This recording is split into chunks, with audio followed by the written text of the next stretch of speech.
establishment hacks saying, "Well, Maduro had to be removed," and I'm like, and Hello, everyone. Welcome. I don't know at what point you're joining this, if we're actually live here. This is an impromptu first stream of January for me, or 2026 for me. I think Waj has probably streamed like 12 times now because he never stops, and neither does the news or the follies of American hubris and belligerence as the United States is attacking Venezuela, has captured, kidnapped, abducted the president of Venezuela, Nicolas Maduro, and his wife. They are currently on a plane, I believe, heading to New York, which put a pin in that. Very interesting to face charges. We'll talk about them in a little bit. This is Wajahat Ali. Obviously, we're streaming on the Left Hook Substack as well as the Bituation Room. I'm Francesca Fiorentini. Hopefully, people are here. Wad you ping me if there's something wrong? Because who knows? Um, if I I don't think if I don't think I'm streaming, but it's fine. I'll put it up later. Who cares? We'll figure it out. Are you sure? Well, you keep talking, and when I rant, I'll give you the stream key for mine, and we'll jump in Okay, later. okay. Yeah, I'm gonna try and add it. You can also share mine. See, this is very annoying via, the whole anyway, it doesn't matter. The it point doesn't matter. is, come We'll over figure it out. here and thank you so much for being here. I just had to jump on this. It's Saturday. Everyone's kind of coming back from, the break or whatever. If you ever had a break, if you don't have kids, you don't know what that break is. But here we are, and yes, at midnight. And I'm sorry. There are some people who are like, why didn't you guys cover this earlier? And I'm like, I'm one person. I don't have a news outlet. And CBS is, and mainstream news outlets have also abdicated their duties, as we've seen in the last, few months and weeks. But here we are. It's something I care a lot about, which is U.S. involvement in Latin America, Latin American politics. And yes, what we have feared was going to happen has actually happened. And Maduro is on board the USS Iwo Jima, again, so a warship. He is allegedly heading to New York to face terrorism and drug charges. Now, if you're listening, just to give you a sense, Maduro is wearing noise canceling headphones and goggles. He's holding water, so we're not quite at Gitmo level, but he's being treated effectively like a Guantanamo prisoner, like a terrorist. He's being subjected to sensory deprivation, on and on and on. Now, the strikes, it appears there were 7 strikes in Mm. different locations. So this is not just one strike to take out Maduro. This was a very much a targeted 7 strikes to strike fear into the heart of the Venezuelan people. And not only that, casualties. So there have been, we don't know the official reports of how many people have been killed, but they are still surveying the wreckage, getting information. But one of the great Latin American journalists who based in Mexico City, Johan Grillo, who's been on my show, has an excellent Substack people need to be following. But, all signs show that this was likely troops from the Army's Delta Force, guided by the CIA. Special forces moved on Maduro and his wife while they were sleeping, without U.S. casualties. But again, there have been Venezuelan casualties. There's no clarity, Waj, on how this happened. Meaning, Mm. there's a lot of analysts who believe that possibly Maduro's own people in top military brass, have allowed this to happen to Maduro, and have coordinated with him, with the United States, sort of subversively behind the scenes or whatever. The new president is the current vice president, who has been sworn in, of Nicolas Maduro. But unlike other countries where sometimes your vice president will be, a firm opposition leader, she is not. She is very much on board with, whatever the Maduro government, Chavismo, all this, and also asking for accountability and answers for why the hell this brazen act was taken. And we kind of know why.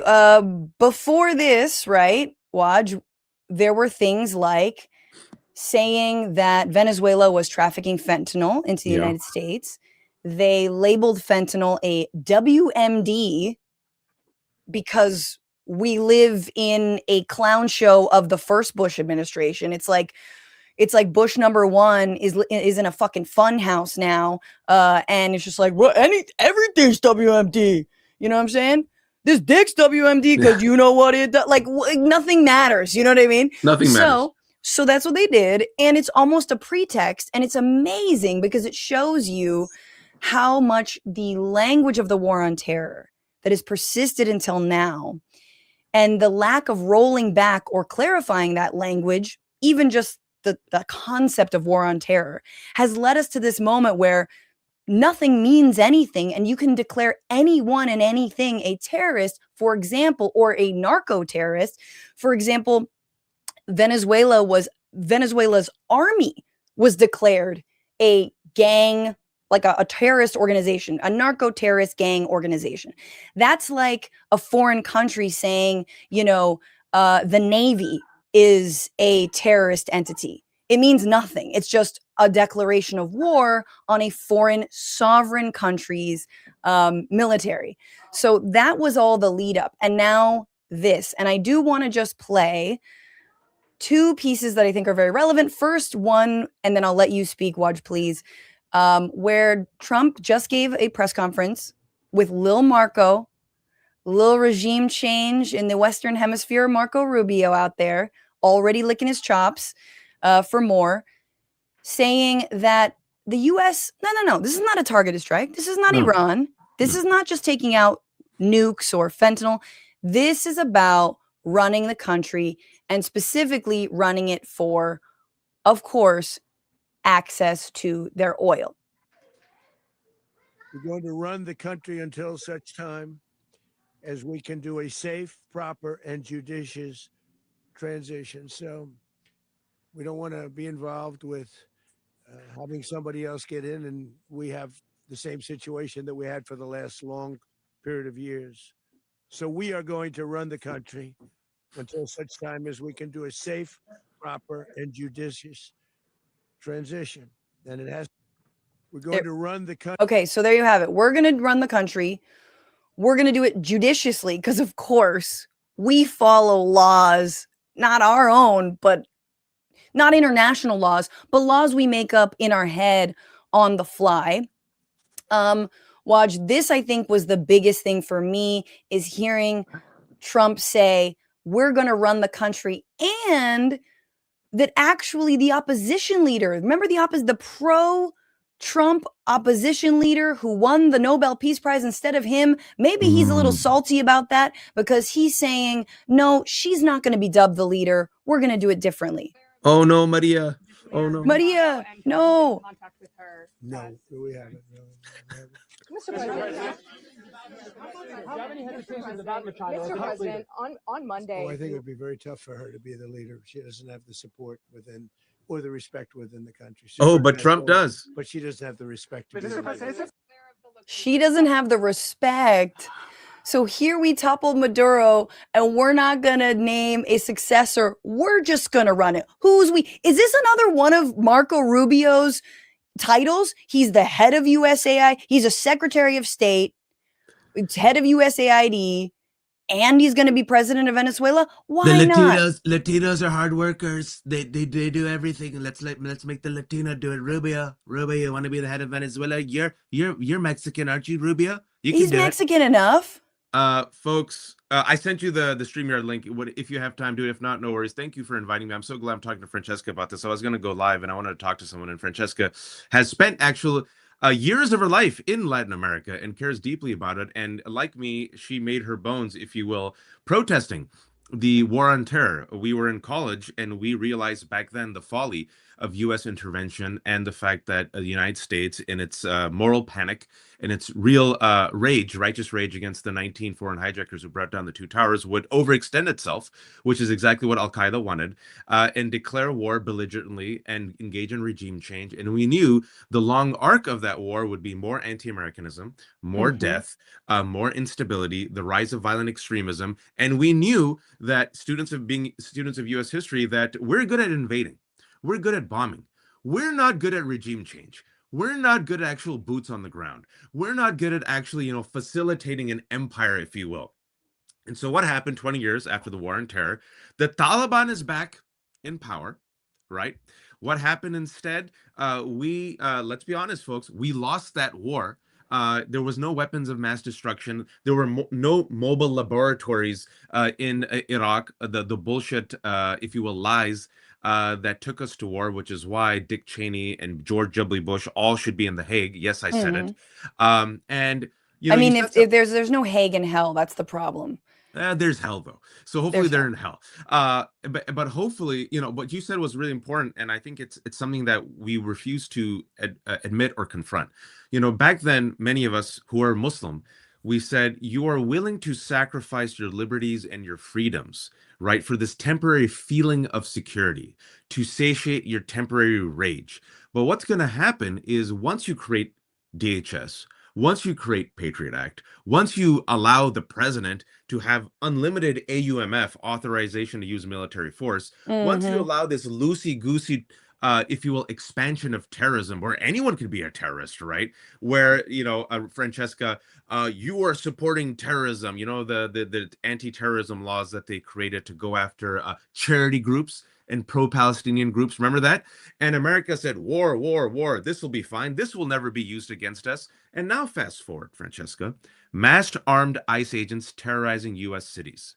Patriot Act. Mass surveillance, right? The Islamophobia that was unchecked being used by Donald Trump to first and foremost attack Obama with the birther conspiracy, the anti-Sharia legislation, right? Remember all that stuff? The Muslim ban. And now the language of the war on terror used in part as justification for what you and I have been talking about. You and me and a few others have saying, keep the focus on Venezuela. This is a big deal. And if we may, real quick, folks, even before he labeled fentanyl a weapon of mass destruction, which is so stupid, what did he do before? What has he been doing for the past couple of months? Over 100 people, mostly civilians, have been killed by the Trump administration. The Trump administration has said that they're terrorists. I have the authorization to kill them. They're drug traffickers. And we're like, whoa, whoa, whoa, where's the proof? Yep. No proof.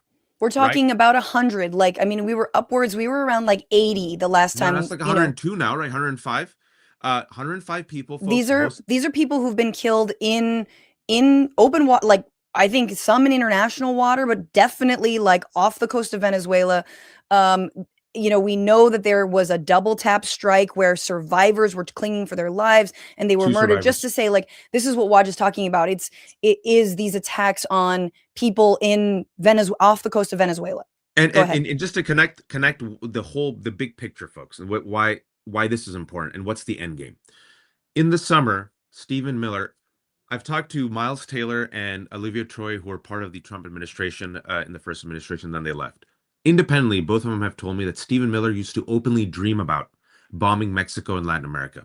Specifically, he said by bombing Mexico and Latin America, that will deter them from bringing in the immigrants and the drug traffickers, okay? Look what happened in the summer real quick.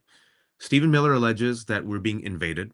He invokes the Alien Enemies Act. He tries to incite a crisis by unleashing masked unarmed agents in LA against Home Depot and 7-Elevens. Thankfully, the local communities were peaceful to the point where LAPD said, oh, no, they were peaceful. He didn't get his Reichstag fire then. He said, no, we're being invaded. I need another Reichstag fire. The other Reichstag fire was the murder of Charlie Kirk, done by a white Christian man. They blamed us, the left, they, them, right? At the same time, if you remember, Stephen Miller and others came out and said, we're at war with the left, the drug traffickers, the pedophiles, and then they threw in, wait for it, Antifa. Where is Antifa? Who is Antifa? Who knows? As this is happening, war against Venezuela, drug traffickers, terrorists, and what did Attorney General Pam Bondi say? She said, we're going to do to the terrorists at home what we're doing to these drug traffickers, to which Francesca and I are saying, murder them unilaterally? Then they had the Afghan national who killed the National Guard members, and they were like another rack stack fire. But then they realized, oops, he was trained and radicalized by the CIA, and Donald Trump gave him citizenship. So then they pivoted, and That's going back right. to the Islamophobia, to Somalia, garbage people, right? And Super. meanwhile, Yeah. they're like, all right, Venezuela, fentanyl, drug trafficking. And this is part and parcel of what was written in Project 2025. Maduro, regime change. There was a one pager there. And furthermore, I know we're going to unpack everything that he said today. If you saw what Donald Trump said, first Kexeth came out, then Rubio came out, and they're like, Maduro was a terrible man. This is about democracy. This is about freedom. Donald Trump, he looked sick as F, by the way. He comes out and says, no, this is about oil. We've taken back our oil. So literally, unilaterally, without But it's the same. It's like, again, it's the fun house of, George W. Bush. It is the Bush regime, after surviving a skiing accident. Like, this is them being so bad at doing what other Republicans were already bad at doing. Okay. Right. So let's just put a pin in that. But to Waj's point, yes, this is the moment when Trump, which he's been saying this for a very long time, where he says, I believe this is it, that this is about oil. As everyone knows, the oil business in Venezuela has been a bust, a total bust for a long period of time. It's been a bust for Americans. It's been a bust for American oil companies. It hasn't been a bust for Venezuelans. And the nationalizing of Venezuelan oil is actually how 90% of people in extreme poverty were lifted out of it when Chavez came to power and redirected funds to their national economy. Anyway, I'll play on. They were pumping almost nothing by comparison to what they could have been pumping and what could have taken place. We're going to have our very large United States oil companies, the biggest anywhere in the world, go in, spend billions of dollars, fix the badly broken infrastructure, the oil infrastructure, and start making money for the country. And we're okay. Oh my God. If you're America first, if you're America first, and you listen to that, how is that not the biggest betrayal of Daddy and King Trump's promise to you? Well, he had an answer. So, good on some of the press. They asked him very directly, how is this America first? And Trump said, well, I do think it's America first, and he didn't, which is totally what I would have done, been like, I meant America's, we're the United States of He's not that America. bright. He's not that woke.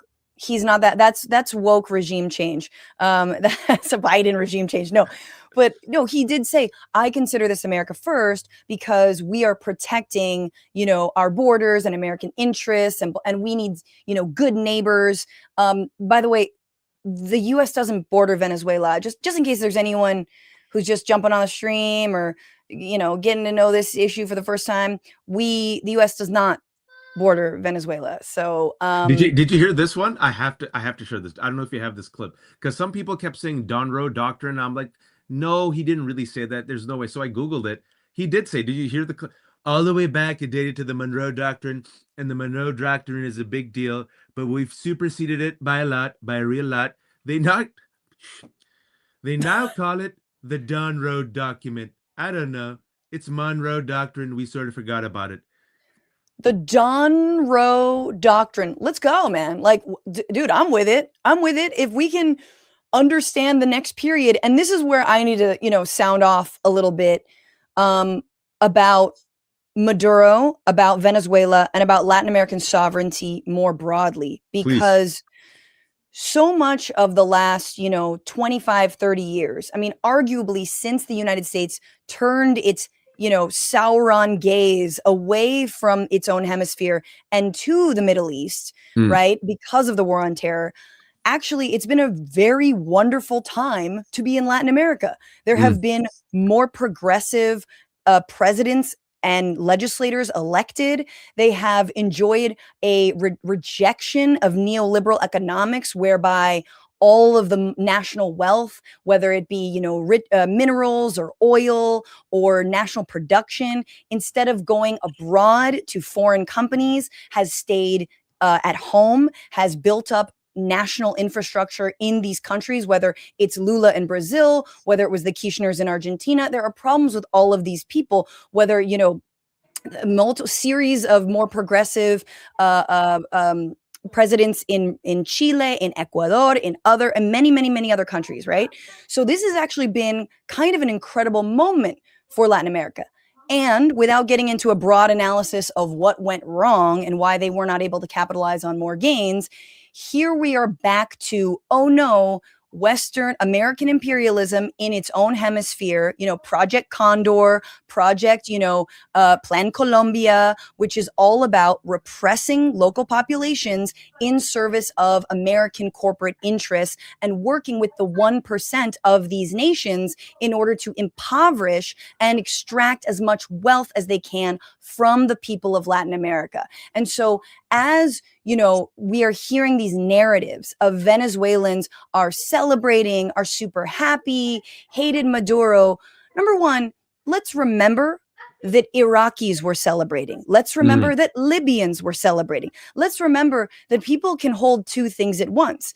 They don't like their current leader, but they also don't want to be invaded by a foreign entity and have their oil extracted from underneath their feet. Now, here's what's important to know if you really didn't like Maduro and wanted him gone. And to be fair, Maduro is not a good president, okay? He is an autocrat. Terrible. He's a terrible president. He is an autocrat. He took the legacy of Chavez, which was all about, again, boosting ending poverty, boosting literacy, expanding education programs, expanding even, you know, they were programs that were like, you know, media programs in like the shanty towns, and like even people who hated Chavez's guts benefited from the Chavez regime, right? Like truly, it was, as they called it, you know, Bolivarian socialism, socialism for the 21st century. And it was all about nationalizing the oil in order to benefit the Venezuelan people, not the 1% of Venezuelans. And if you meet Venezuelans in the United States, there is a high likelihood, not now, but let's say 10 years ago, before there was more of a, you know, more of an influx of immigrants. But 10, 15, 20 years ago, when Chavez first came into power, you might meet Venezuelans and they'd be like, Chavez is terrible. Yeah. And my family owned an oil company. And you're like, aha, there, I see it. So your family was forced to sell their oil company for the benefit of the nation. And hey, that sucks for you and your family. But guess what? The entire country was lifted up because y'all were hoarding this wealth for a very, very long time. I encourage people to watch an old documentary, a great documentary called The Revolution Will Not Be Televised. It is about the attempted coup on Chavez multiple times. The point is that this is when we talk about the oil. This just means we want to return the oil to the rich Venezuelan 1% and the rich American corporations that worked with that 1% in order to exploit the Venezuelan people. That's all that means. It means we don't want Venezuela to keep any of that money for themselves. Now, back to Maduro. If you want Maduro gone, here's what you do. You actually support a healthy Venezuelan society so that they have the tools and the ability to rise up against and you know, practice democracy and make changes within their own country. And what you do is you end US sanctions on Venezuela because number one, Venezuelan sanctions on Venezuela are hurting Venezuelan people. So what do? If you hate immigrants, well, they're coming to your country because of the sanctions. So you might want to fucking lift those so they can live more, and prosper. But also, it is dooming the sanctions have been dooming the economy. The economy's been fucked because of the sanctions. And that is it's a huge wave. American imperialism in general thinks that you have to squeeze people. You should corner them and that will make them react. No, because what was Maduro doing? Maduro was using the sanctions as a rationale for why he should stay in power, saying, look at these US imperialists, look at them doing all this. You support me. Hey, we hate that, you know, that they're invading our country and our sovereignty. But if you remove that, then he no longer has that talking point to lean on, truly, right? And again, I'm not advocating to have like to fund these pro-democracy programs in Venezuela that really are kind of like about subversive kind of like soft coup attempts and blah, blah, blah. But I am saying that sanctions fucking fail. They always hurt the people and they never hurt the actual people in power. So that's number one. If you actually wanted Maduro gone, you welcome Venezuela into the world. You are honest about them being drug traffickers or not, which they are not. So I think that needs to be understood. And then lastly, Waj, what comes is worse. Yeah. Comes is worse.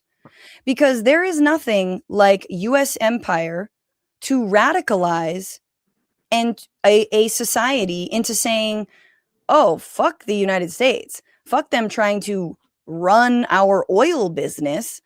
I'm for anyone, because there's going to be backlash. There's going to be massive to say nothing of casualties, to say nothing of violence, to say nothing of what comes now.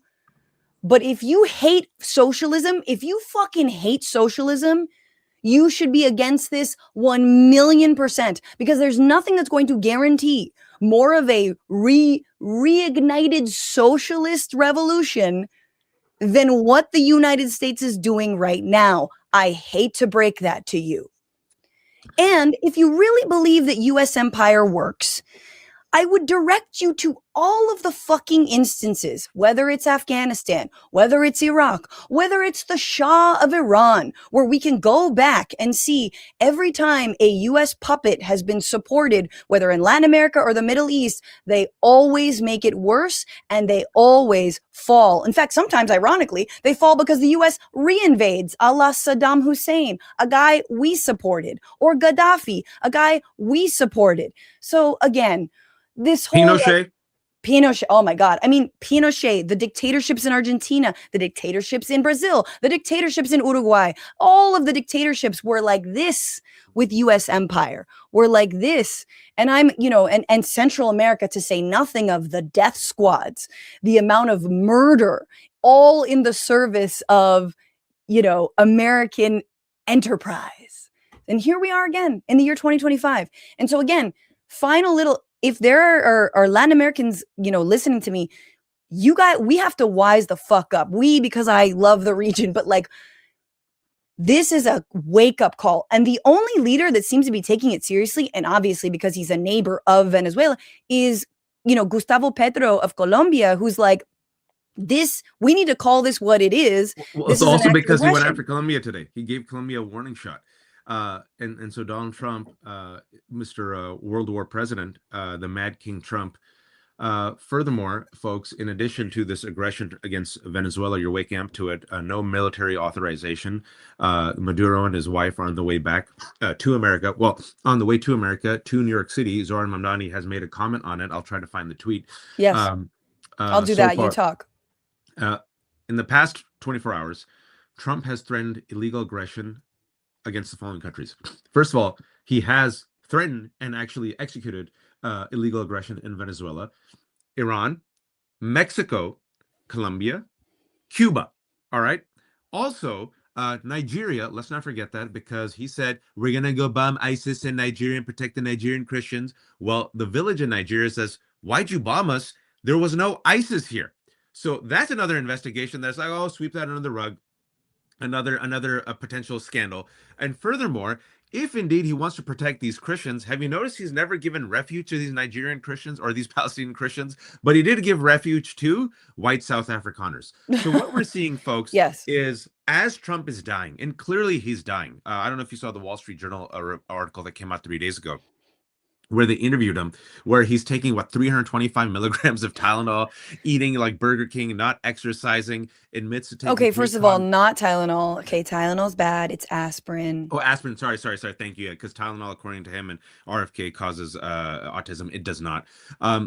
He's in terrible health. He is admitted to taking 3 cognitive tests, right? 2 MRIs where he forgot where he took the MRI. Clearly, this man is dying to the point where now he has 2 blotches on his palms, and Pam Bondi allegedly nicked him because his skin is so fragile with his ring. And then she said, oh, no, it was because I gave a high five. Then I thought about it. How do you give a high Is this the high five? Because how else will her I ring love Nick? that Pam Bondi killed her him ring, right? with her rings. So the reason why I'm mentioning this is as Mad King Trump is dying, we have to realize that the people who are running the show around him are Stephen Miller, a white nationalist, Russell Vought, a white Christian nationalist, the co-author of Project 2025, and the pro-eugenics broligarchy, Musk and Thiel. They want money, they want power. Specifically, they want white power. And I think what we're going to see, Francesca, and what's terrifying, it's what, the third day of January, as King Daddy Trump is dying, they're going to extract everything they can from him. So on the domestic front, what you're going to see is the ramping up against the war against Antifa and immigrants. We've already seen that ICE is now straight up recruiting gun enthusiasts and straight up freaks. So you're going to see a full-scale assault, and Stephen Miller trying his utmost to go after birthright citizenship, denaturalize citizens, and crack down on the immigrants and domestic terrorists. And what we're seeing on the international front now is as Donald Trump literally gave himself the FIFA World Prize, a made-up prize. Peace prize. The greatest Pakistani on earth prize. This is it, given to me by myself. Ooh. The Topo Chico greatest Pakistani on earth prize. Don't get it twisted. As he gave himself the FIFA World Prize, folks, literally he's doing. I mean, Francesca, this is how I know it's like the Mad King Trump and they don't give an F anymore. Is he literally is talking about we're gonna stop drugs from coming into America. Fentanyl is a weapon of mass destruction. Oh, the ex-president of Honduras, who literally worked with drug traffickers, pardon. We're against fraud. We're against these fraudsters. Oh, a man who literally, David Gentile, who stole $1.2 billion from thousands of Americans, pardon. We're against pedophiles. We're going to go after all the pedophiles. Okay, the Epstein files, nothing to see here. Nothing to see here, as I most likely raped girls. I mean, it's all projection. Every accusation is a confession. Yes. And I'm really worried. You said Colombia. Yes. Look, they brought up Rubio. They brought Kekseth, cosplay crusader Kekseth, acts tough, thumps his chest, says the United States can strike anywhere at any time in the world, right? Straight up imperialistic language. But at least they tried to stay on message. Democracy, we got rid of Maduro, American strength. And Trump came in and he played the clip. He's like, oil, we have their oil. And now he's openly saying Colombia and Mexico.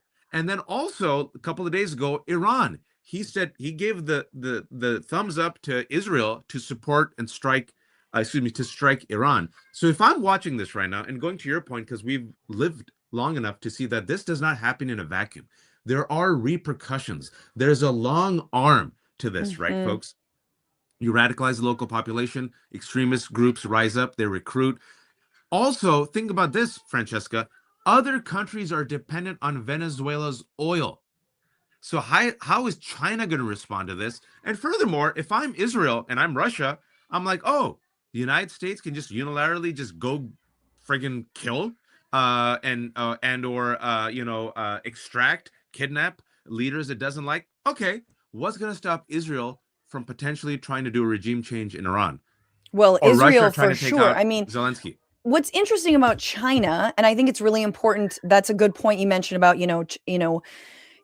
I'm not familiar enough with Venezuelan Chinese oil, relations, but if that is true, it's important to understand how China acts in the world, you guys. I'm someone who's deeply critical of the Chinese government, all right? However, when China is Venezuela's top oil customer. There you go. When China wants to, let's say, get some oil from another country, what does it do? It negotiates diplomatically. It works with them. It works with them on infrastructure projects that benefit both nations, and it doesn't take all of the riches.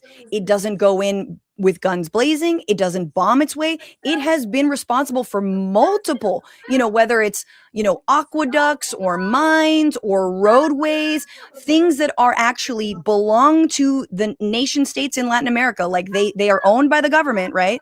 But then the Chinese have like they have an inroad. So in effect, it's like, oh, you're getting rich without bombing this place, doing, regime change and claiming that it's about fucking some, holy war on drugs or immigrants or no, you do what normal people do, which is working together. Now, I might have critiques generally of this extractive model, all this and that, but like literally that's why the world likes China better. Guess what China did during COVID? They gave out their own vaccine to countries in Latin America and around the world. Same with Russia. My friends in Argentina got the Sputnik vaccine. You guys heard about that one? That shit was funny as hell. Why? Because the United States and the fucking pharma companies refuse to share a life-saving vaccine with the world. So because we have no concept, not just of soft power we have no concept of how to exist in the world, people. And other nations, be they problematic or belligerent and violent in Russia's case, do have some sense of how to exist in the world that is beyond just their own weaponry. And I fucking beg and wish for a moment in my lifetime where we get there as a nation and we're like, hey, do you know there's other country than US on Earth? No, man. Like, we literally think we are the planet. Now, for some hope, the new mayor, Zoran Mamdani, who was just sworn in 2 days ago and, is our only hope, says, I was briefed this morning on the U.S. military capture of Venezuelan President Nicolas Maduro and his wife, as well as their planned imprisonment in federal custody here in New York City. Interesting little, like, third day watch, international crisis in New York City. Unilaterally attacking a sovereign nation is an act of war and a violation of federal and international law. Thank you. This blatant pursuit of regime change does not affect those abroad. It directly impacts New Yorkers, including tens of thousands of Venezuelans who call this city home. My focus is their safety and the safety of every New Yorker, and my administration will continue to monitor the situation and issue relevant guidance. Now, look, is he going to refuse to house Maduro in New York City? That'd be dope. That would be sick. Probably not, though. Who knows? It's his third day. I don't know. Use the energy. But here's the other thing that I think he's hinting at, and Waj, to your point around, ICE and the way they have been, they're now redoubling their recruitment efforts. Yep. They got a bunch of new memes, guys. I don't know. Are you immune to the dope dank memes? But what they are doing is Trump today in the press conference said that we want Venezuelans to go home. We want them gone. And so part of this is to pretend as if invading a country and bombing it multiple times they're just sort of softening the ground. It's like softening a bed to come home to, We're just tenderizing your homeland for you so you can go back to the rubble and curl up tight, It's just like, no, man, if I have a family in Venezuela right now, I'm like, bye. Goodbye. I wouldn't but also, want to leave. you talk about tenderizing, and it's something that we should think about. If Donald Trump is allowed to get away with this, and he already has, now this has become normalized. And if this has become normalized, what's going to stop him from going after Mexico, Colombia, and Iran? If he was allowed to get away with unleashing the National Guard and the military against the American people without any justification, well, what's going to stop him from unleashing the military and ICE and the National Guard against other cities? If he's allowed to make $5 billion in the most shady, unethical ways with CZ, a money launderer, who literally he pardoned, and make this obscene amount of wealth for him and his family, well, what's to keep him and other people from making more money? If he's allowed, and Republicans are allowed to engage in the greatest wealth transfer in American history, which is going to happen with the big beautiful bill this year, and gut Medicaid, well, what's going to keep them from gutting other social welfare programs and then giving money away, right? If he's allowed to give $40 billion to Argentina's Milei, and then spend money right now to put boots, he's open to putting boots on the ground as well. So we have normalized, I'm sick. Do what you need to do. We have normalized a potential imperialist criminal kleptocracy, caucusocracy, oligarchy within 1 year. And then we have the weakness of the Democrats. And I want to read, if you can. Yes. Schumer finally came out and said something. He's alive? He came out and said something. Hakeem Jeffries. Let me read Hakeem Jeffries. I have it there. 1 hour ago, finally. Uh-huh. Nicolas Maduro is a criminal, an authoritarian dictator who has oppressed No, the people no, of Venezuela no. for years. He is not the legitimate head of government. Undoubtedly, the rule of law and democracy have broken down in Venezuela, and the people of that country deserve better. Next paragraph. Donald Trump has a constitutional responsibility to follow the law and protect democratic norms of the United States. That is what putting America first requires. Next paragraph. The Trump administration... Wait. Can you just stop there? This is Jeffries? Yeah. This... I mean, obviously, Waj, if you were to ask me, what do you think Hakeem Jeffries is going to say about this? I would say, I don't care because he's not the leader and he is the leader, but he's a terrible one. But of course it would fucking be this. You understand what Waj just said? Hakeem Jeffries had spent a paragraph on a day when we have killed countless people in Venezuela. We don't know, struck them 7 times, kidnapped their president, has said in the first paragraph on his statement on this, Maduro really was terrible and he had to go. Like, are you fucking out of your mind right now? Here's Schumer a few minutes before.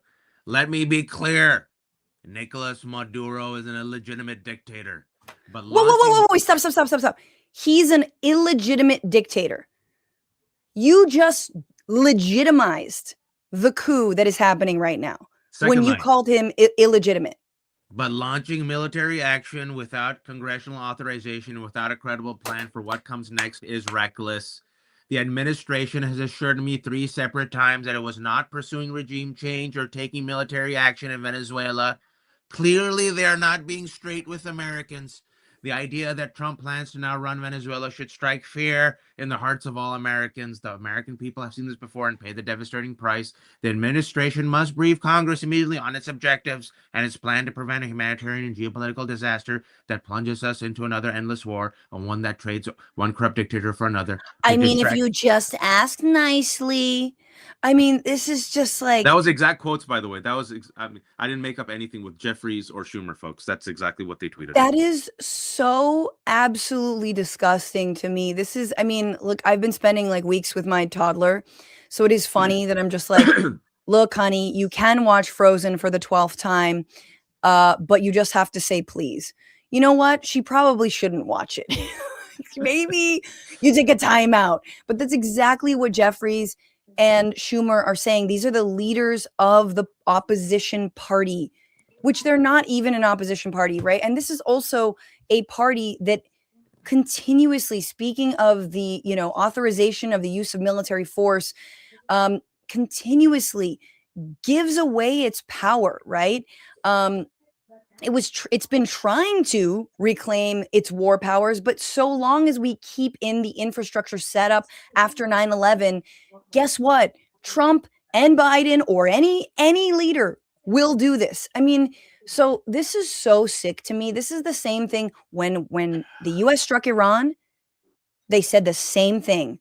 We don't like the Iranian regime, but this is not the way to do it. You need to say please, pretty please first. You need to be nice about it, and then we'll probably let you do all of this. Yeah, and folks, it's a big club and we ain't in it, right? It's a big club because exactly what Francesca said, this was a unilateral strike without congressional approval, the removal, the kidnapping of a foreign leader, a horrible person, yes, but still a foreign leader under a fake, under complete bullshit. Because the 25-page indictment, by the way, which was released for the arrest of Maduro, no mention of fentanyl, no mention of stealing oil. So they lied. They lied. See, just like the weapons of mass destruction, they lied to engineer the regime change. I don't know. I think that's kind of a big deal, right? So no drug trafficking, no fentanyl, no oil that he captured that was ours, right? And Maduro, and at the same time, as you say this, you can say Maduro is a terrible piece of shit, right? But you see the war hawks and you see the military industrial complex just sitting there going, well, he was terrible. Look at Ian Bremmer. removing Maduro from power with no civilian casualties and bringing him to the United States to face justice is the No. best possible near-term outcome Trump could have hoped for. No. That was 6 hours I ago. mean, this is a man who Bremer isn't he a cheerleader or architect of the Iraq War? All of them were.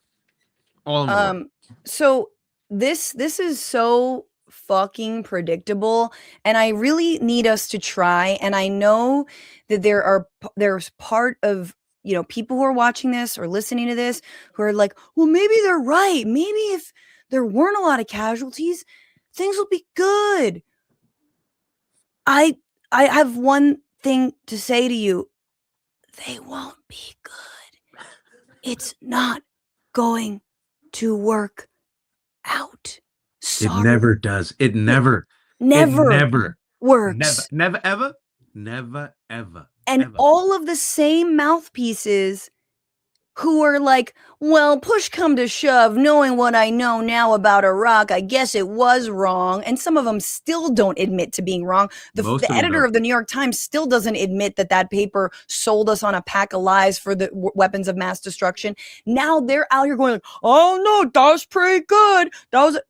Buddy, none of this is going to work out. And it certainly won't work out for the white nationalists in MAGA who don't want to see more immigrants from South America and Latin America. But guess what? Nothing guarantees more refugees than tearing a country apart with weapons and bombs and infighting and violence and supporting different warring factions like we will do, whether it's in Iraq, whether it's in Afghanistan, whether it's in, we're talking about Somalia. We're going after Somalia. Man, what a place that has been torn apart by the US's bunk war on terror strategies, right? They never work, y'all. Can I have it? Here's another one. All the same people, and I think it's important we spend time on this because all of these individuals who are part of the establishment, the military industrial complex, the business media, military politics arm of America, they're all friends. They're the ones, and Francesca and I are old enough, if you remember, they're the ones who sold us the war on terror, and people like us who are students who were on the street saying, actually, we think you're wrong. And all of them cheerlead the war. All the academics, the think tank experts, all of the journalists who are embedded, right? Every single one of them sold the war, right? They all sat there and just banged the drum for these war criminals, for this endless war that ended up being absolutely disastrous, not just for the United States of America, but for these regions, folks. Over 1 million Iraqis died, generations traumatized. The birth of ISIS. How was ISIS born? Thanks to the United States coming in and destabilizing the country, right? It was people like us who we were called anti-American, we were called extremists, we were called radicals. Look at the horrible things we were called, but we were right. We were on the right side of history. And these same people, they cannot change. They cannot change because this is who they are. So let me give you another example. Excuse me. I'm sick. Professor of Political Science, Director of Freeman Spogli Institute, Hoover Senior Fellow, U.S. Ambassador to Russia, Michael McFaul. His tweet from 9 hours ago. I don't agree with how Maduro was removed from power, but now that he has been removed, hoping for a smooth transition to a democratic restoration in Venezuela. I've been following all these for the last 6 hours, Francesca, and trying to favor is so fucking shameful. Guys, seriously. Oh, you got it. There you go. Get off of mainstream news. I don't look, it gives me no pleasure to tell people to cut the cord on some of these mainstream news outlets. This guy's he's always interviewed by like CNN and like these motherfuckers, but like seriously pull your money out of them. All right. Pull your money out of them. And let me just give some like quick media tips. You can watch Al Jazeera is a great resource for international news. It always has been, and I hope it continues to be so. Al Jazeera has been doing excellent roundtables. They pull together great experts around Latin America. This is why we've heard some of the reports that it seems like Maduro's own people may have been part of it, or people in the Maduro, military brass, because it seems like it was, unexpected and very seamless and all this. So again, you can still get, we are not objective. I'm not objective. I'm anti-imperialist, but you can get objective news reporting and not have little snakes like this tell you, well, now that he's gone, I swear to God, we live in a fucking cut and paste ass timeline. Watch. I'm so sick. It's a great quote. It's a cut and paste in the past 25 years. Absolutely. This is literally what's happening is cut and paste, but dumber. It's like a dumber I'm cupcake. hoping for a smooth transition. Guess what? It's not going to be smooth. Guess what? It's not going to. They haven't even named someone, to be the president. You'd think it might be Machado. No, we're gonna run. Who the fuck is we? Is Eric Prince and whatever Blackwater's turned into gonna get in on the action?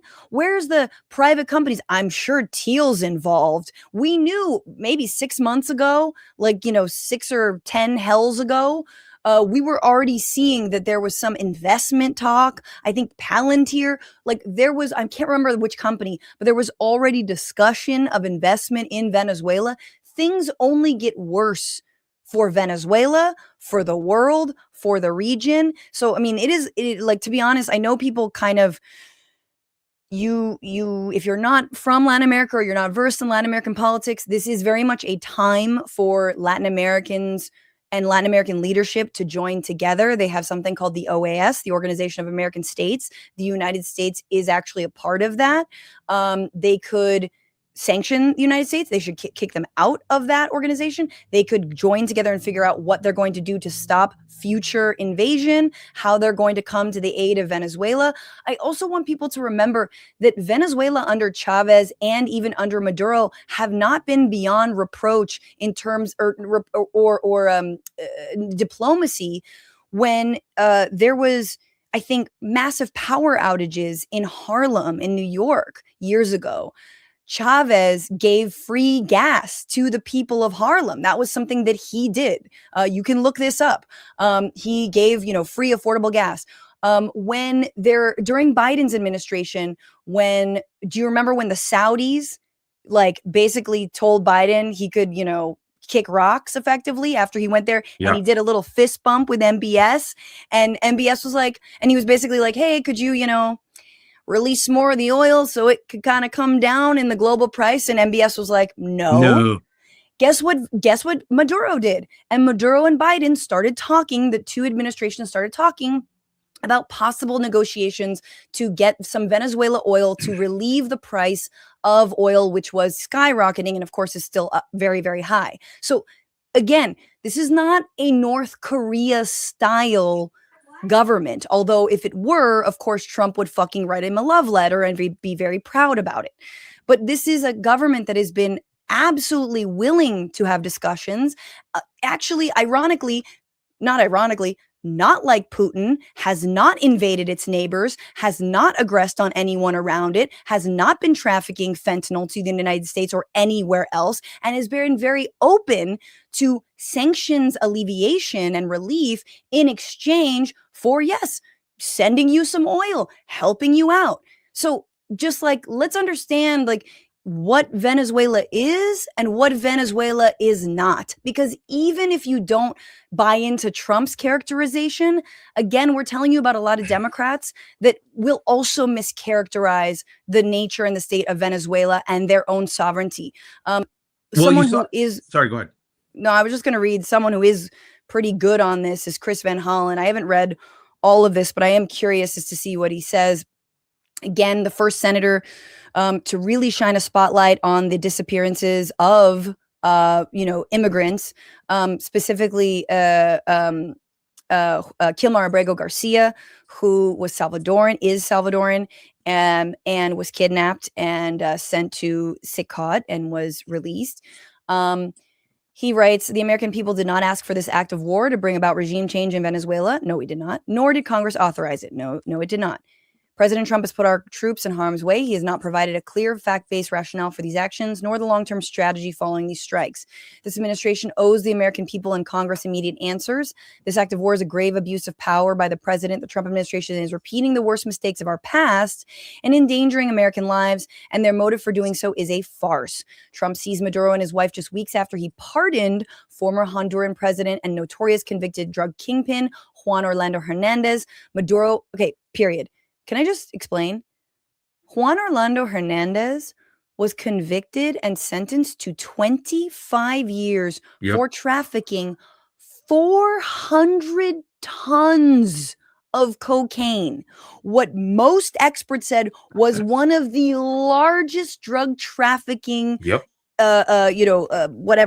capers, I'm calling it a caper, in history. Like 400 tons, people.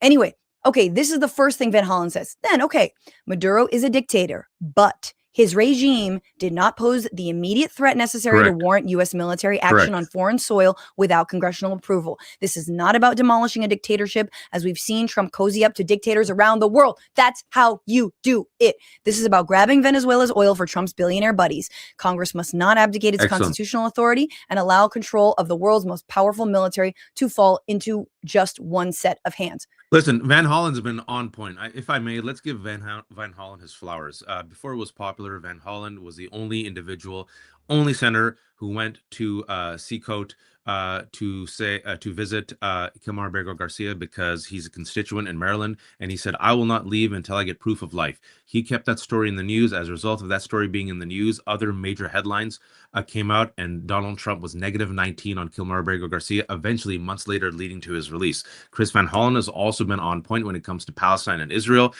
He's criticized Israel. He's spoken up on behalf of the Palestinian people. And that statement right there is exactly the type of statement that Jeffries and Schumer should have made. It has nuance, but it gives people context. It gives people understanding.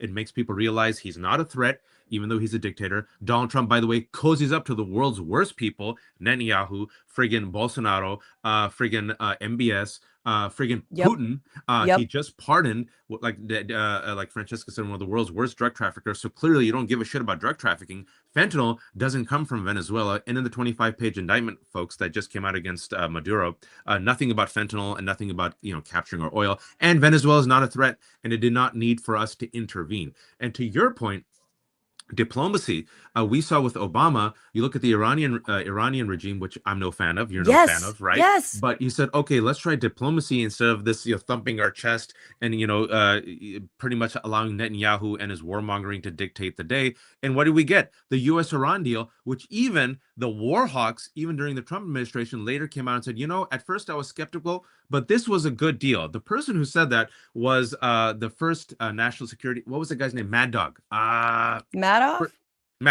No, Madoff. I'm like, I've got Madoff on the Remember mind. Mad Dog? Mad Dog Mattis. Sorry, Jim Mattis. General Mattis. Thank you. Even General Mattis, who was part of the Trump administration, said, "You know what? Whoa. Let's not blow this up." And what did Trump do? Blew it up. So you see diplomacy working. And what's going to happen? I think it's a very good point you made, Francesca, that white nationalists are going to lose their minds over.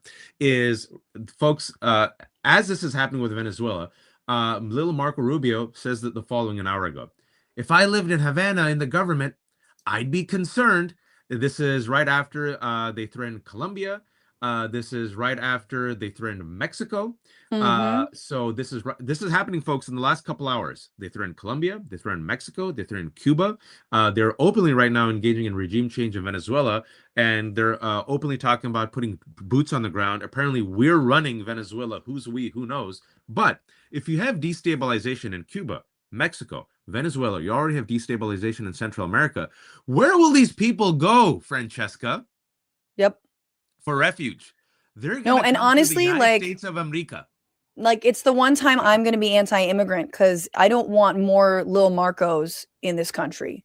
I don't want more, little sad boys, little right wingers like Marco Rubio. No, I'm kidding, obviously, but like, it is, it is really important to, in this moment, understand each country in Latin America is different. Of course. Even though we like to lump them all in, it's not all Brazil or Mexico, and Cuba and Venezuela are not the same thing. Here is, obviously Marco Rubio has been trying to do regime change in Cuba for, forever. Again, because he comes from the 1% of Cuba that was able to immigrate out of Cuba when it was clear that it was like, hey, we're going to change up how we do wealth distribution in this country, land distribution in this country. Remember, before, Fidel Castro came into power, land was severely concentrated in the hands of very few people. There was no education anywhere it was like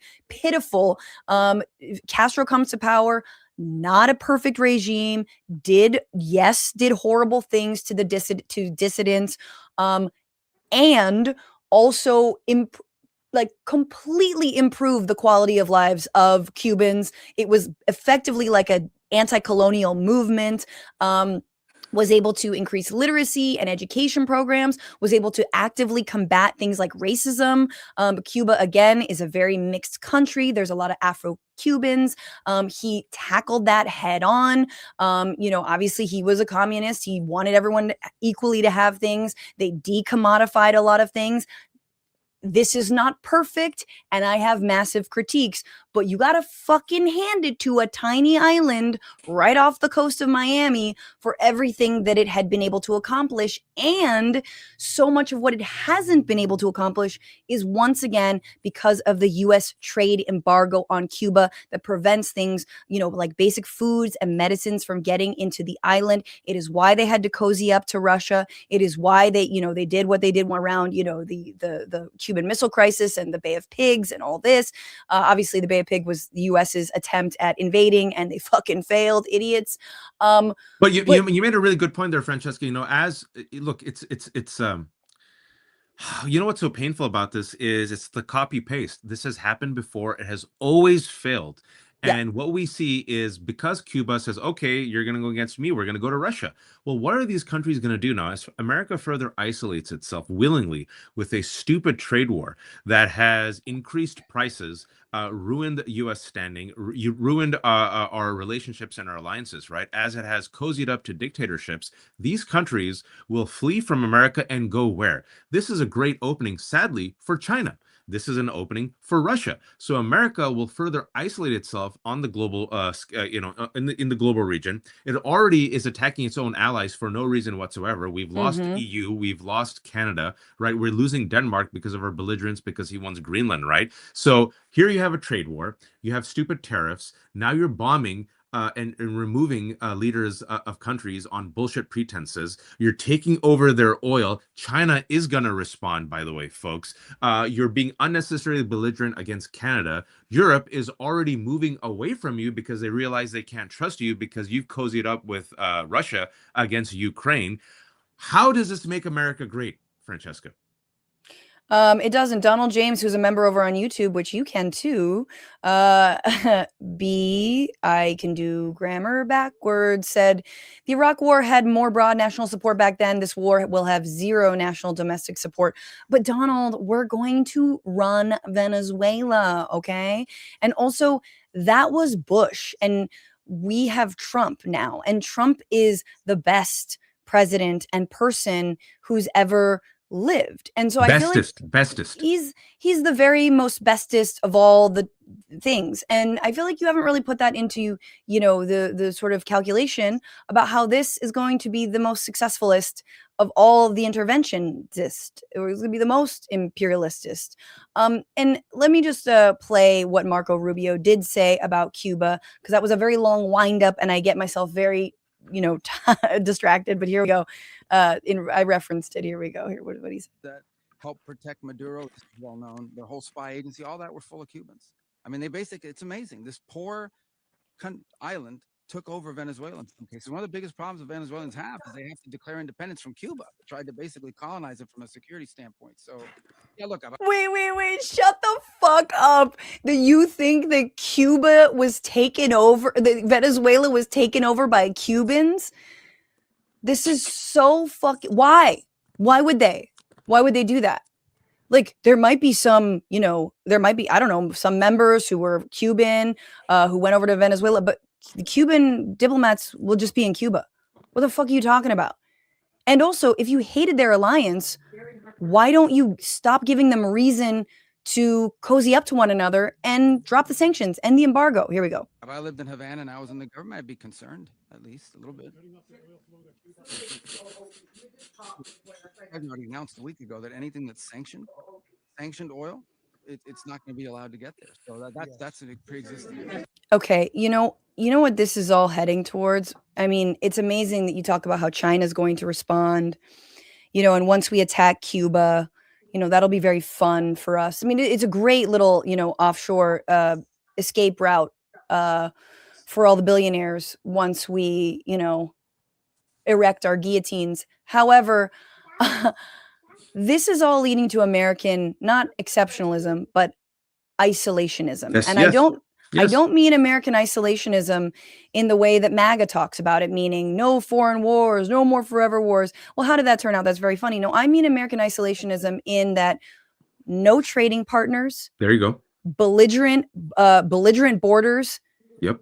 You know, you can kiss your produce, you can kiss your goods, you can kiss anything that's made in China. And oops, we made all of our national economy based on China's economy.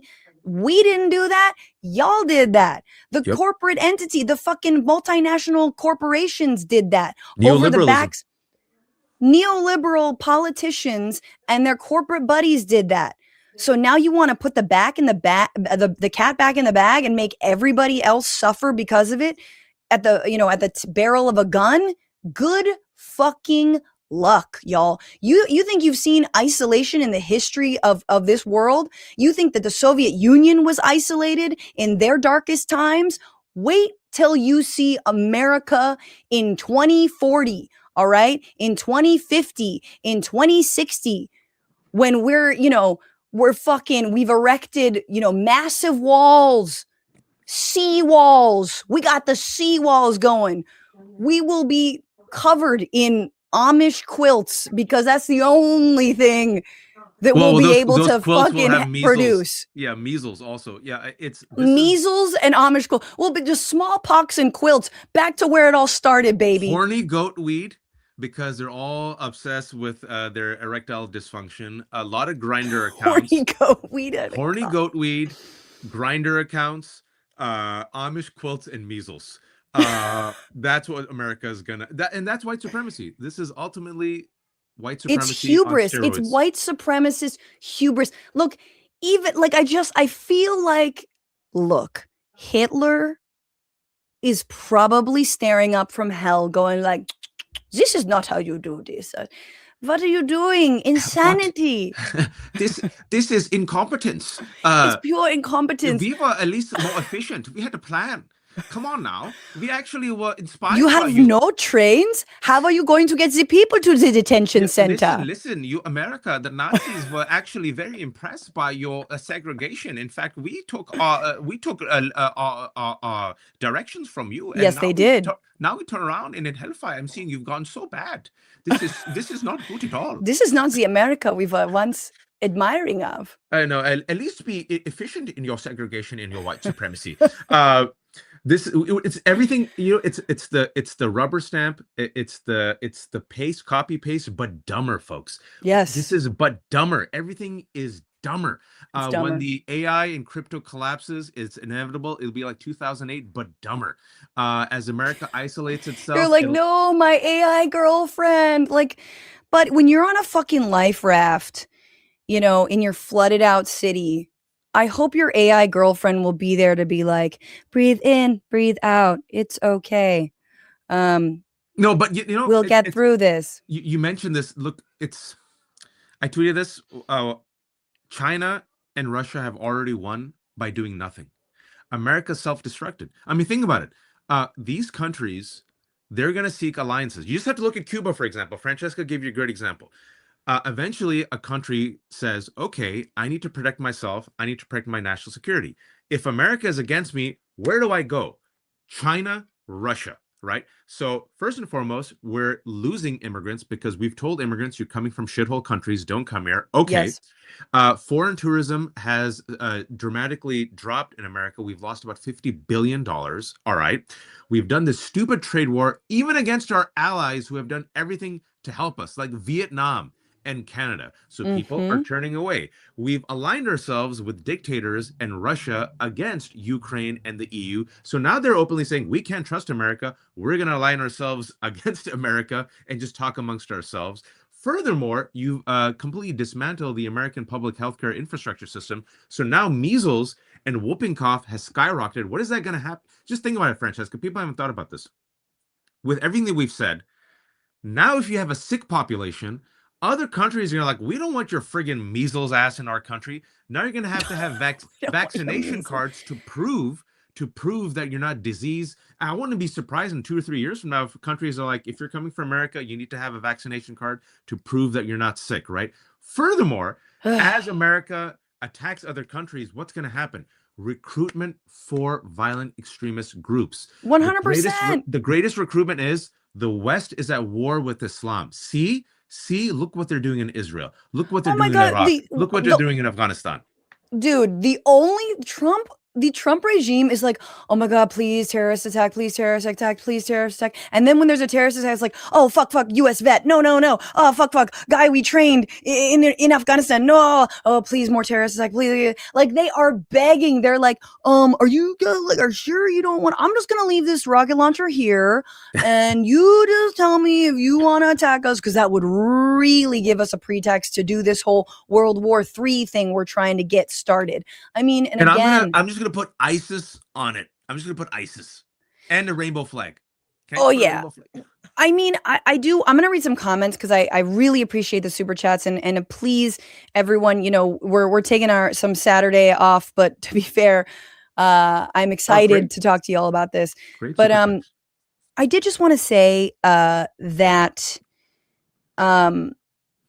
no, my brain farted really, really hard right now. So I'm going to read some comments and then it'll just come back to me. No. I did want to say this is absolutely on the Democratic Party. Okay. This is 100% on the Democratic Party, not only for fumbling the ball so bad when it comes to holding a criminal administration like Trump 1.0 was accountable, as we now know from the Jack Smith deposition and all of the ways that Trump was absolutely guilty of basically trying to deny the election results and assume power in 2020. But this is also a failure of the Democratic Party to dismantle the war machine. And yes, It is a war machine. It is a whole apparatus of surveillance. It is a whole apparatus of, violence. It is a whole apparatus of unilateral declarations, preemptive declarations of meaningless titles and terms like terrorist, right? Like war on terror, like whatever the fuck you want to say. And they've left it intact and they have not been able to run to the left when it comes to war and war making and the security state and all of the things that come with everything that we're seeing right now. Bernie Sanders tried to do it, but no, we had to get fucking war hawk Hillary Clinton in there, right? Kamala Harris didn't try to do it because, we had a genocide to support and we didn't really want to put any daylight between me and Joe Biden, right? Israel's BFF. Well, next to Donald Trump, of course, because Netanyahu really wanted his boy back in office. And look at how wonderful it's turned out for them. So this is a failure of Democrats in actually saying, I'm going to run on a platform and I'm going to loudly state, we actually want an end to forever wars, to the point where you got Marjorie Greene and Trump saying, oh, America first, we're the isolationists. You got fucking, villain ass Tulsi Gabbard getting these cabinet positions because she said no more forever wars. And everyone knows Hillary Clinton is a war hawk and Tulsi Gabbard is an opportunistic grifter. So this is the Democratic Party's fault in such a huge part, in such a large part. And you see it when you see the Hakeem Jeffries and the Chuck Schumer mealy-mouthed, cowardly statements when they say Maduro is a terrible dictator who is illegitimate. And yet, nobody hears anything you're saying after and yet, okay? This is illegal. This is a violation of international and national law. This is unconstitutional and it's absolutely unnecessary and will create years and years and years of blowback. It's dangerous and it's reckless. And basically going back to your point, Francesca, it's a big club and you ain't in it, folks. And I want people to realize that it's a big club. The establishment is a big club. Just listen to what Schumer said. Listen to what Jeffrey said. Look at Kamala Harris. We begged her to please have some distance with Biden when it comes to his horrific support for war criminal Netanyahu. We knew it would hurt the Democrats in the short run and the long run. They bear hugged Liz Cheney instead. right? They bear hugged the Lake and Riley Act and passed it, right? Gavin Newsom 2 weeks ago giving a softball down the middle at the Deal Book interview with Aaron Sorkin. Do you support in the wealth tax taxing the wealthy, which is supported by a majority of Americans? What did he say? They're part of a big tent. Come on now. You've seen them now turn on Ro Khanna because he supports the wealth tax. And now even the liberal billionaires are like, now, brown cow, that's too far. And Wall Street Journal already posted this. The Wall Street is already at ready post Nicolas Maduro's capture by the U.S. forces. About 20 business leaders, including those from some of the top hedge funds and asset managers, are preparing to go on a March trip to Venezuela to look at investment opportunities there, including in energy and infrastructure. It's all part of the big club, and we ain't in it. And the thing that I'm really worried about, folks, and I've said this before, Marjorie Taylor Greene, Tucker Carlson, and Nick Fuentes, they are here. They're going to collect the remnants of MAGA and look at three positions where they're further to the left than many Democrats. No forever wars, no American interventionism, no support for Israel. All right. Release the Epstein files, all of it. And then also now you see Steve Bannon and Marjorie Taylor Greene saying AI is very destructive, is going to destroy communities. We need to go against AI in the 1%. And meanwhile, you have Hakeem Jeffries and the Democrats saying all in AI. No, not only that, Hakeem Jeffries is convening committees to talk about the benefits and work with leaders in the field on how AI can be beneficial. And you're like, buddy, you're the leader of the Democratic Party. I don't want to hear fucking anything out of your mouth before you talk about protecting jobs and union rights, unions and jobs. Don't turn around. And these Democrats are going to turn around and be like, oh, the working class, and it's all about small businesses. Literally, like, fucking, I'm gonna shoot you into the sun. If I had the power to, I would, because you don't deserve our vote. And I love that Gavin Newsom thinks he's gonna win. Bitch, if Gavin Newsom wins, he's not I gonna hope I hope California, California is gonna be the first state will be like, suck on my left one. Seriously. Gavin Newsom we will have like a third party candidate from California who will be like, fuck y'all. I did want to read some comments because there's some great ones and we can respond to them. That Kid Pulley 5542 on YouTube says, honestly, why have any hope the Democrats will stand up to this in Congress? I'm moving to Portugal. Peace. It's a good place. Save a spot for me. A lot of expats a lot of people have moved to Portugal, and that's the retirement of many people who are our age and older. They're like, they had its fascist moment, and the weather is nice, the food is good, and they're very friendly. And there's many, in all seriousness, a lot of folks have already made the retirement plan to Portugal. If you have the means and the money, there's a good community there. Portugal, interesting. I mean, I'm all about it. Franny and Waj says, pondering politics. What's up? Will we get any burning of the bridge by libertarians and leftists over this who supported Trump, or we're optimistic about Trump 2.0? I don't know about leftists being optimistic about this. Libertarians, definitely. I mean, look, I think what's so interesting is we don't talk about independence nearly enough, and the people who are very sick of both parties. And let's be real, the Republican Party does far better with actually appealing to independent voters than Republicans. What do Republicans do every time someone, may have voted not for them at some point, or Bernie Sanders and who's running on the Democratic ticket and caucuses with Democrats but is an independent? They say, no, you're not a Democrat. Get him away. They don't want to build those bridges. They want fealty and loyalty first, and then it's party first for them always. So Democrats constantly accuse Republicans of being, a cult and party first. Bitch, you're in a cult too. You're in a fucking cult too. I'm sorry. Because independent voters are a huge number of people, and they swing. These are the elusive swing voters. And guess what? Those voters are also, they hate giving money to Israel. They know it's a genocide. It's overwhelming. It's only the Republicans who are like, I don't know, maybe I listen to Tim Pool. You know what I'm saying? Like, they're the only ones who are still kind of not sure. But even them, they're against sending money for, genocide into Israel. The good news, though, is to your point, Josiah, the polling has come out, and a majority of Americans are against.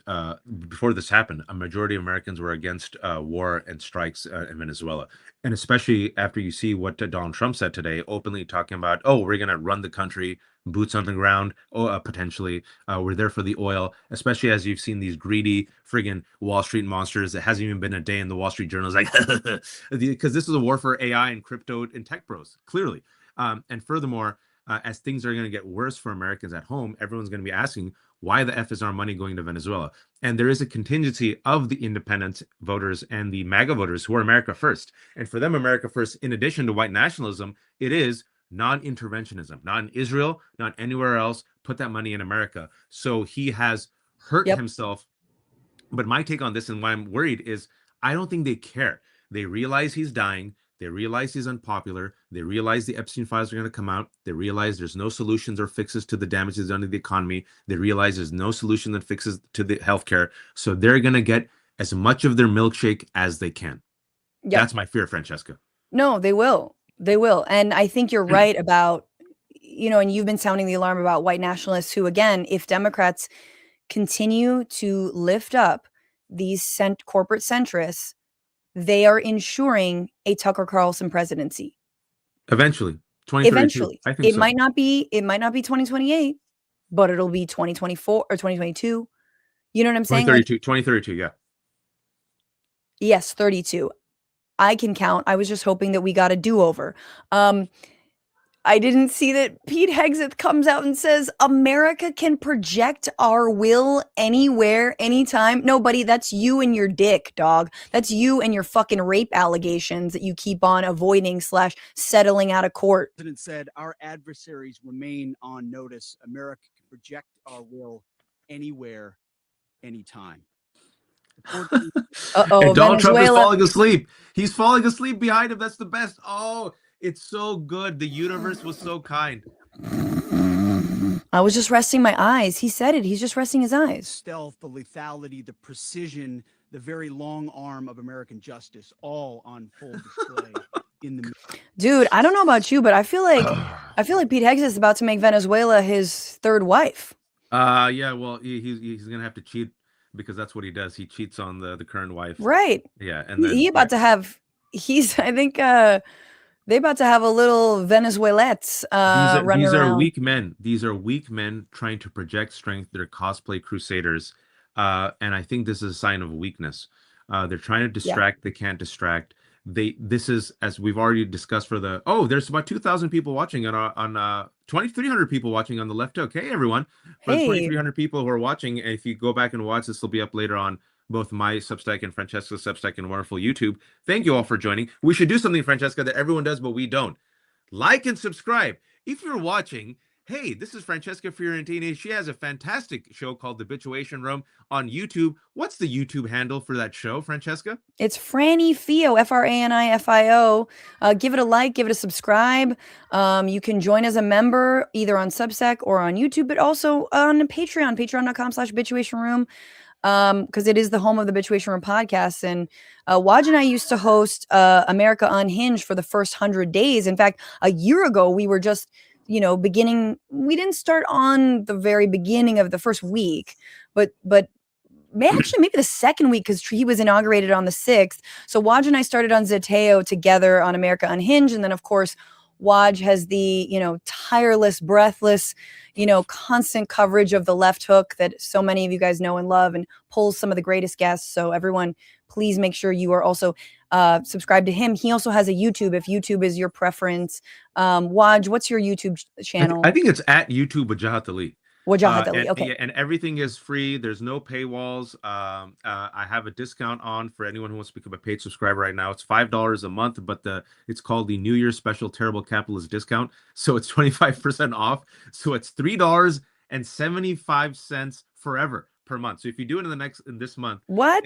It's a lefthook.com/special or the lefthook.com/discount. I'll find it and I'll post it. But it's essentially it's /discount. Yes, the lefthook.substack.com/discount. I have a discount too, but I don't know. I don't have the URL. $3.75 a month forever. So support him.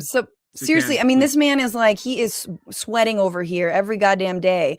I'm just like, Venezuela is a particular hot button topic for me. I want to read some more comments over on YouTube. The gracious people. I'm just putting in my my electricity. Give me 1 second. Okay, Skeet Sayer says they have no right. Nuremberg level trials and public unaliving are where we are now. Dude, you're not wrong. CIA have been running a propaganda campaign since Chavez. Yes, they have. I mean, they've planned many ways to take out Chavez as well as Maduro. Unless the Congress approved this, it is a war crime, period. Agreed. Rachel Atwood, what's up? Which Democrats voted for this? Which reps voted against? What are we talking about? The war? It wasn't ever put to it, but it would be very funny. I'm sure Democrats don't want it to be put to a vote because then we would see that a lot of them would vote yes. America created the dictator situation in the Latin world. Yes, we did.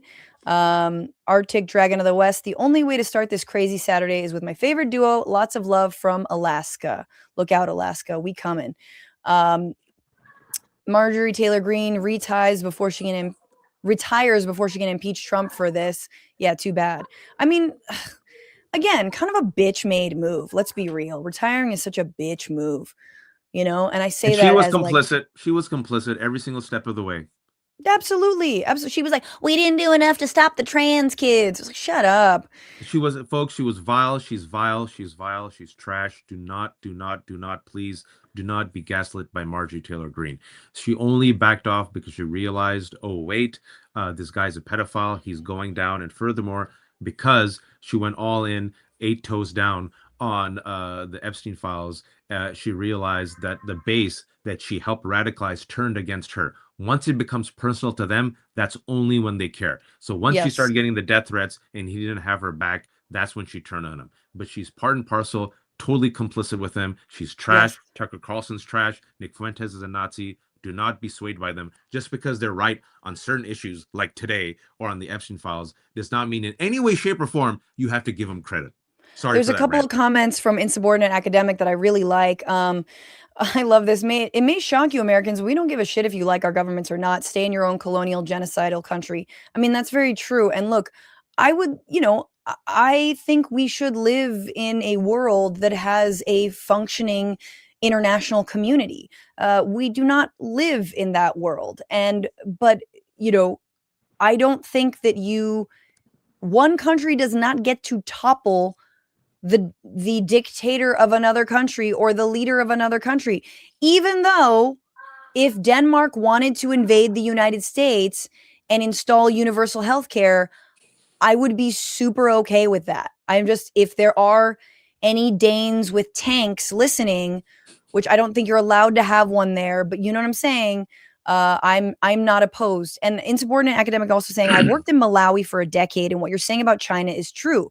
Moreover, Chinese workers don't live above and rule over the locals. So what I was saying was China does their intervention a little different. They work in partnership with local communities. They work in partnership with local governments. I'm not saying it's perfect or that the wealth is always democratized and given to the people, but it sure is shit not at the barrel of a gun, and it is not thanks to a bunch of bombs. There is much more focus on development. It is why China enjoys a much greater moral standing, believe it or not, than the United States, It's cultural diplomacy, it's economic diplomacy. Yes. This is how empire works. China's authoritarian regime, we're not supporting it, but this is how it works, folks.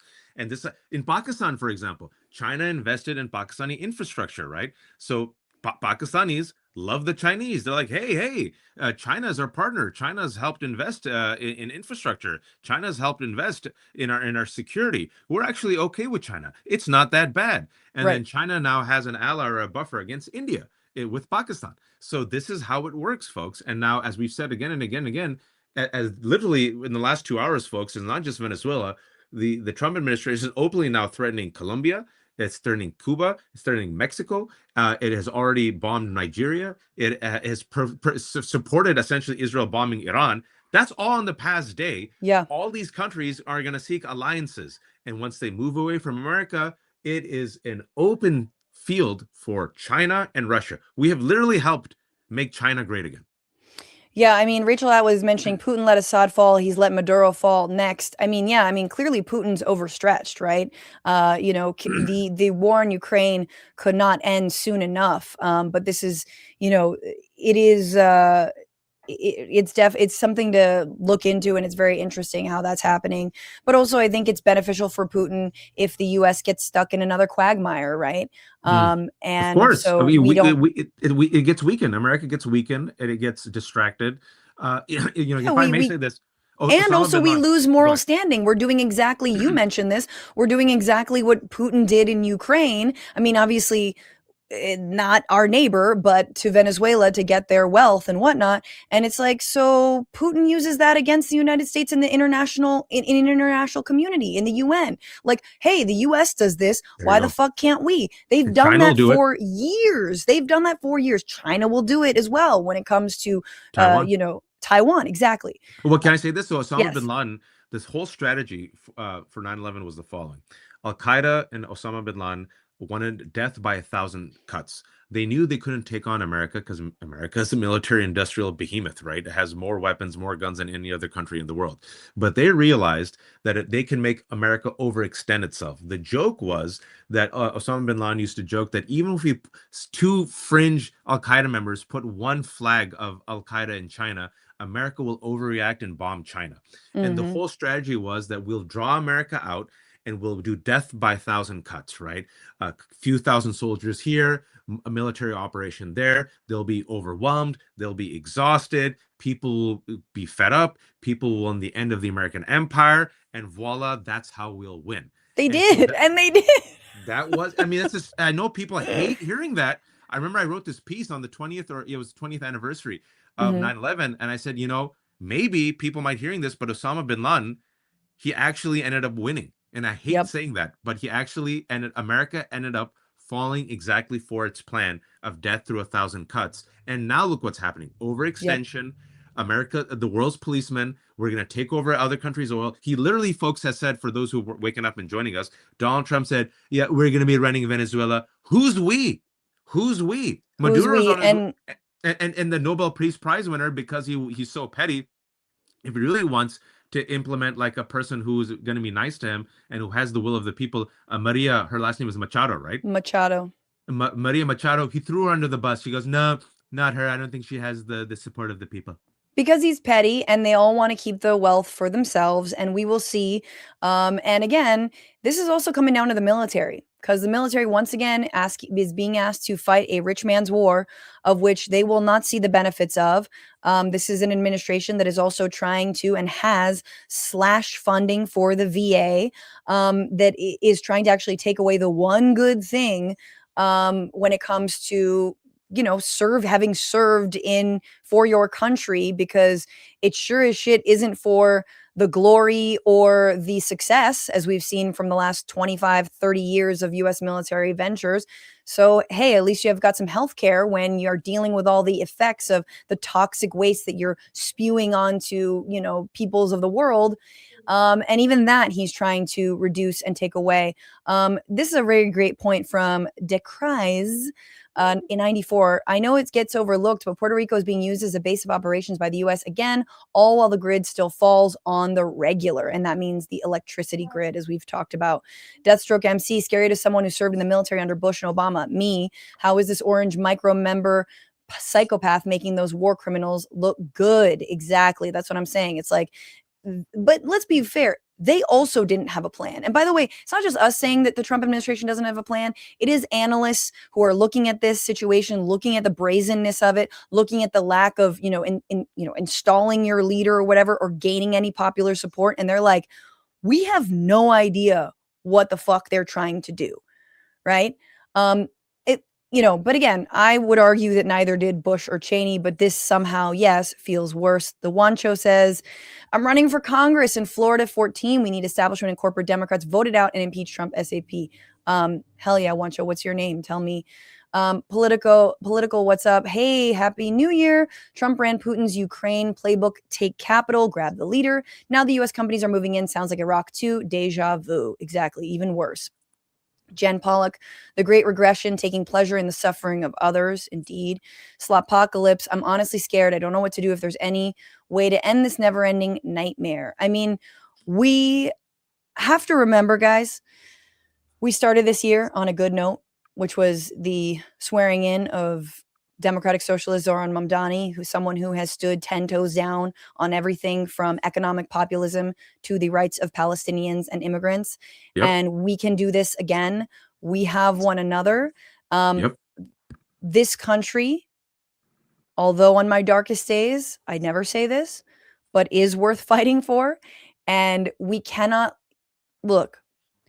The fact that they are so dumb should give us a little bit of solace and hope to say, we're not going to lose to these fucking incel billionaire losers. Okay? We're not going to lose to these incels. I'm sorry. And we should make sure we know. Look at Elon, man. That dude had a terrible 2025.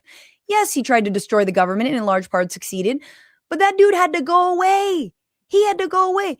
The richest man in the world could not buy his own fame, his popularity, or his efficiency because he's a fucking loser. Or the Wisconsin Supreme Court.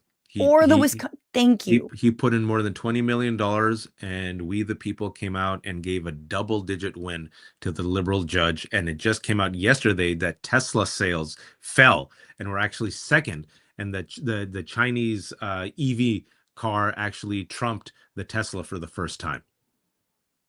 Yeah, I mean, good for them. Hats off. Hey, just a bunch of thank you to Skeet Sayer. And Jacqueline says, anyone else think that Trump had been running The Godfather all holiday so he could be using the Marlon Brando voice and Senator Dave Geary hand motions?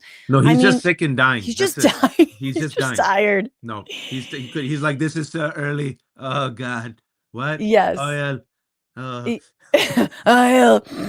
Back to bed. Speaking of back to bed, it is time to take a little bit of a break, but thank you guys all for tuning in, for watching, everyone. Please become a member first of all, you can join the Bituation Room any way you like on Substack at frannyfio.substack.com, on YouTube, youtube.com/frannyfio. You can become a member of the Frantifa officially. Get the official badge that I might be rolling out. Patreon.com/Bituation Room. Support me. $5 a month, $10 a month, whatever you can spare. And watch all the people who love the Left Hook and truly the amount of work that you put in so that we can all keep our sanity. How can people support you and find you? So it's the lefthook.substack.com. And right now, thank you for the 2,600 people who are watching us on Left Hook and all the people who are watching us on Francesca's fantastic YouTube channel. Please subscribe to Francesca, to her YouTube channel, to her Substack. And also, if you can, then subscribe to the lefthook.substack.com. There are no paywalls. I depend on the kindness of strangers, much like Francesca. So if you do want to become a paid subscriber, I have a Terrible Capitalist New Year's special. It's the lefthook.substack.com/special. It's already cheap at $5 a month, but now if you do it this month forever, it'll be $3.75 a month, because I know times are tough for folks. And for the people who are joined us late, I'm so happy that Francesca messaged me, because I was telling Francesca, I got up at 6 a.m. because Muslims, we pray like all the time. So I got up to pray and I was like, let me just randomly check my phone. I rarely do. And I checked my phone. I'm like, oh, war with Venezuela, huh? Mm-hmm. So then I stayed up for 30 minutes. I'm like, holy crap. I took a quick nap. I woke up and I was like, I want to talk to someone. I should talk to someone. Even though I'm sick, I want to take today off. And I'm like, Francesca then texts me. I'm like, all right, let's roll. I'm always the one who's like, let's no. do it. Well, thank you. Francesca's usually the one who goes, I'm so tired. I'm so a child. How are you alive? How do you have 800 of them? I'm dying. But Francesca's like, let's roll. I'm like, hey, Francesca is very passionate about Latin America. She spent time there. I think she'd be the perfect partner to talk about this. So for those who are tuning in late, this will be up on our respective Substacks and our YouTube channels in about 30 minutes to an hour. We take you through the news. Francesca did a fantastic job. We play the clips. We ground you with what's happening, and then we gave you our analysis. And because we're students of history, we're going to make a prediction that this is going to be terrible, and the consequences are going to be terrible. But I'll end on this: we have the numbers. So things are going to get bad, folks. We're pragmatists. We're not Pollyannas. Things are going to get far worse. The greatest wealth transfer in history is about to happen. Medicaid is about to get cut. That's right. Measles is skyrocketing. The public healthcare infrastructure is being dismantled. The world is going to turn away from America. Yes, it's bad. But we saw something with Mamdani. You saw people come out. You saw people get sick and tired of the establishment. You saw young people sick and tired of the okey doke and the status quo. There's more of us than there are of them. Trump is dying. And more people who voted for Trump, even the independents and even some Trump white voters, are saying, oh, shit. So once you look at that, we have the numbers, we have the better story. And I would say, Francesca, we have a year, less than a year in the primaries. And now's a chance. Do not be content with the milquetoast corporate centrists. Do not No. be content with crumbs. Mamdani showed you. You can dream big. You can talk big. You can make bold demands. And you could try, damn it. Yes. We just want a fighter. And if these people aren't fighting for you, get rid of them. Get rid of Yes. the Schumers. Get rid of the Jeffries. You owe them nothing. Vote No. blue no matter who. Bullshit. They still haven't embraced Mamdani. F you. You're done. We're going to bring in a fighter. And inshallah, we're going to clean up house. Absolutely. We have to roll all of this back and more. And you can't roll it back without a vision. You have to know where you're going if you're going to actually step out of the corporatist, the imperialist mindset, and actually make this country truly great. Waj, you're wonderful and amazing. I'm going to go and thank you all for being here. Subscribe, do all the things. You can become a patron, also 25% off. And until next time, see ya. Love ya. No war on Venezuela. Go join a protest. Bye. Don't be a fascist.